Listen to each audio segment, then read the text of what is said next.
What could it be? Is it a bird? Is it a plane? No, it's Shanks. What else could it be? Just don't forget to hit that like, subscribe, and notification button. Thank you. So here's the deck list for Shanks. Everyone's build can be a little bit different. This is my personal build with my tech choice, but the overall curve in most of your deck list, 90 to 95% of it's probably going to be very similar. Your 2K counters are going to be Otama with Hongu. You can use your Tony Chopper as a 2K, and then Lime Juice. Your searches are going to be through Uda, it's just a 1-drop search. Then you have Sanji, which is just a 3-drop for your odd curve to allow you to have something on board. On KO, on KO you draw a card off it. Rouge on KO pops a 6K or less. Yasab, give your leader plus 1000, and then Don ×1 when attacking. You -1 something to the board. Monkey D. Luffy, Rush, on tag, give one of your arrested Don to a character or your leader. You have Beckman, which trashes a character with 6000 or less power. Dragon, another insane rush, just on play give 2 of your arrested Don up to a character or your leader. And then obviously Shanks, the namesake of the deck, rush, big booty, gives all your opponents characters -1000. And then you have your rush, Goldie Roger. Rush Goldie Roger is insane, as if your opponent has a bunch of blockers and they have no life, or you have no life, you slap this on the board, and you can pretty much just swing for game. I think this card is cracked, me personally. It's one of those where you play it, and then if your opponent has a bunch of blockers, let's say like a kid, you swing into it, they block, you just remove the kid regardless.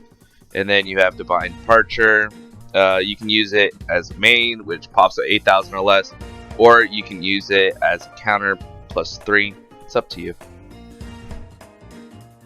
So you're going first turn, being 1 Don or 2 Don is always going to be typically Uda. If you're countering, you're going to use Divine Departure. For your odd curve, play Sanji. For your even curve, play Rouge. It always helps. Then for your 5/6, you always are going to be trying to play Yasab or Monkey D. Luffy for the aggression or for the stat line boost. 7/8 Don, you're using Beckman, Dragon, or Rayleigh. It just overall depends on what the board state is like.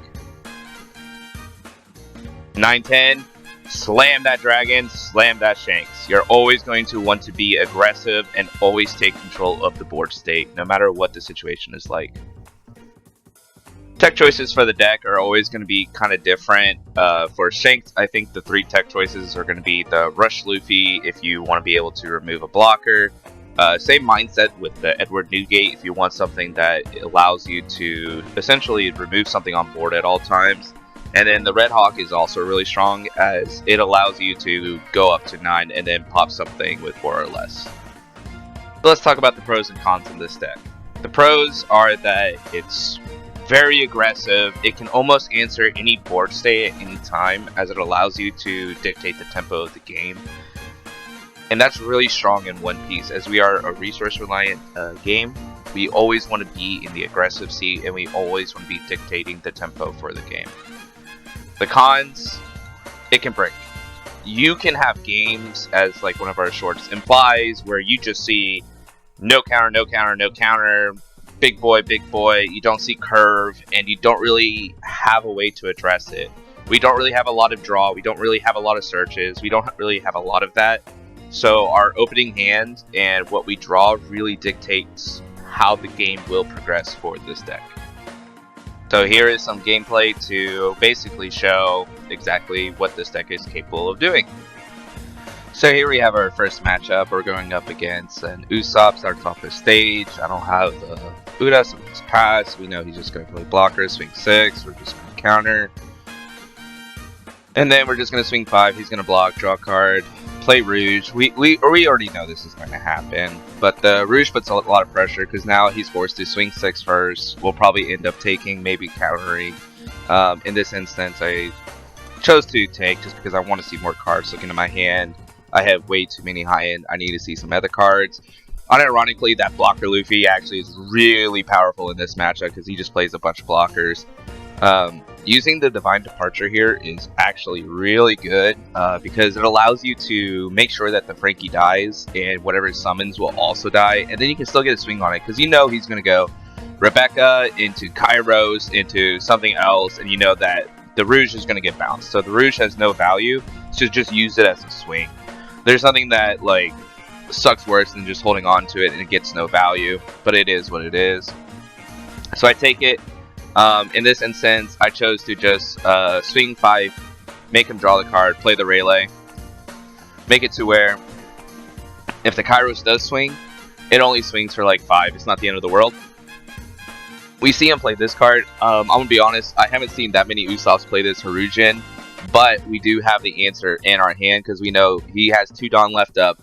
He's gonna play the blocker as he does.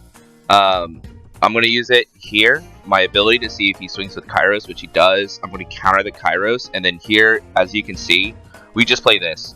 We swing 11 here, and watch what happens. He blocks, we kill that card. So that Rush Luffy goes 2 for 1 at all times, essentially, as long as they have a blocker.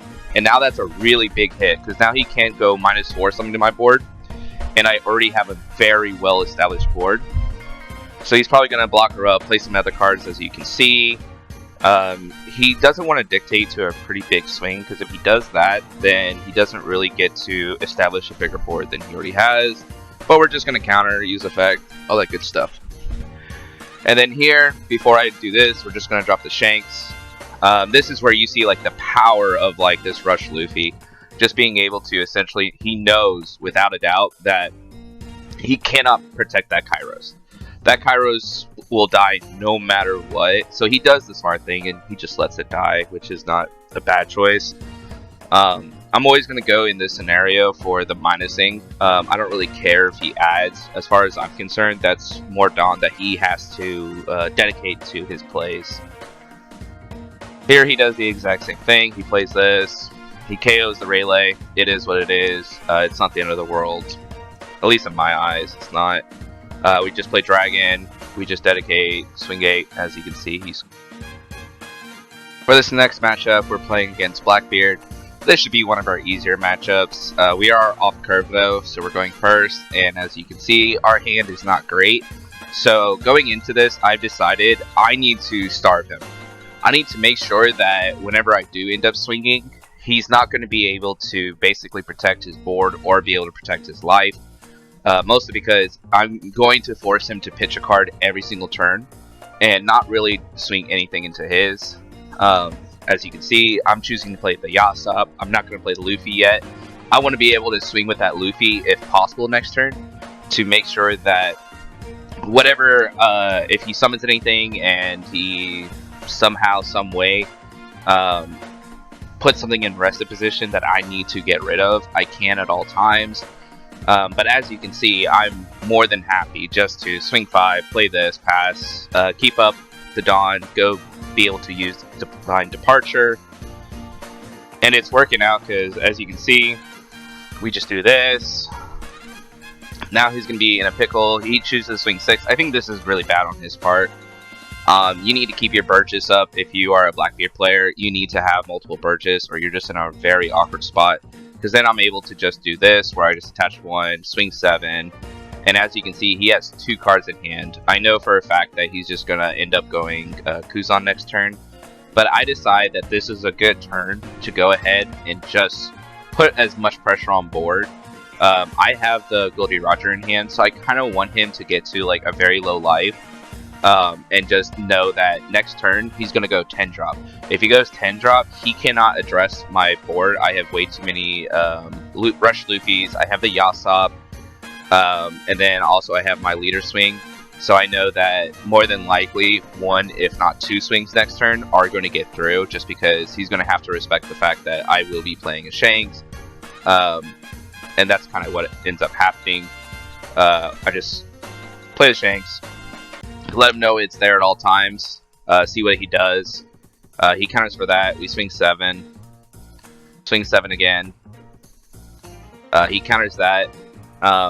I swing 12 because I see like his hand is at 3, noticing that he was very quick to counter so quickly. So when he took, I knew this game's over. He just doesn't know it. You just play the Goldie Roger. So finally we have our third game. It's going to be up against the quote-unquote best deck of the next upcoming format, which is going to be Green Purple Luffy or GP Luffy, however you want to say it. If you put them on odd, I think the deck really struggles. Their turns are going to be very awkward. They go for 2 turns. Their only play is Stage and Search. It doesn't really do anything else. They're not really playing that many 3-drops. If they are, they're playing the 3/4 Zoro, which isn't that bad. So here, we just swing 5, play Rouge, very standard. Putting Rouge on board means that the Zoro Joro is not being able to be protected, the blockers are not being able to be protected, and it's just overall, it's very powerful against them. We just take, we see he plays another blocker. I'm a big proponent of, I believe that you need to be very aggressive with GP Luffy. You need to make sure that, like, their hand is very depleted, so they can't protect their board, and then on top of it, you just make sure that their life is basically in danger at all times. So as you see, I just go swing 6, swing 5, swing 7. It's what allows me to be aggressive. I know that his next turn he's probably going to play Sanji Pudding, as you see he does, but you just play Divine Departure, you out the card immediately, and then you just kind of... You're in such a winning position, because there's nothing he can do at any time to be able to like really come back from that. His next turn he could play like maybe one more Pudding and maybe like another Pudding afterwards, if he has the Dawn available for it.